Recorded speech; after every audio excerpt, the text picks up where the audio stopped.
Ang lalim ng tubig dito guys. Tingnan mo guys hanggang mata. Napakalalim ng tubig guys. Ligo muna tayo ng dagat guys para makatikim ng maalat ang katawan natin.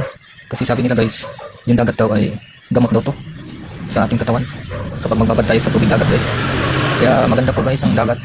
Pag naligo kayo ng dagat guys, huwag ninyo banlawan. Hayaan na lang ninyo yung kusang matuyo yung dagat sa balat ninyo. At huwag kayo magbanlaw ng tubig na malamig o normal na tubig. Hayaan mo na lang yung dagat na sinusip sa katawan natin. Yan guys, babad muna tayo ng dagat. Napakasarap maligo dito guys. Guys, kung dumaan to sa Boledo guys, huwag niyo kalimutan guys na magbakas guys. Follow, like, and share guys my video. Kapag dumaan to sa wall nyo guys, ibig sabihin suggested po ito ni Mita. Kaya dapat bakasan nyo guys kapag mapadaan sa wall nyo guys. Bakas is taki guys, tungo sa tagumpay. Oo, ang pagbakas mo guys, may pag-asa po ang tagumpay tayo. At dadami ang ating followers.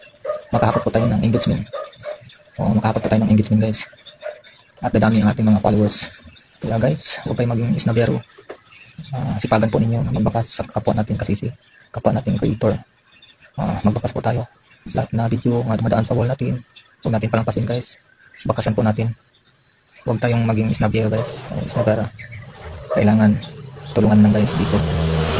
Dito po guys, dapat marunong din tayong tumulong sa kapwa natin. Ang pagbakas mo guys, malaking tulong po yan sa atin.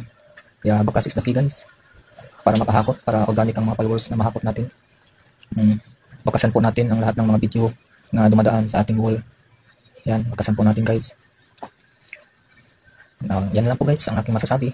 At kung sana po ay nakatulong, huwag kalimutan guys i-follow ang aking page, Dionisio Solonre ang Bonanza. Okay guys, thank you so much. Bye bye.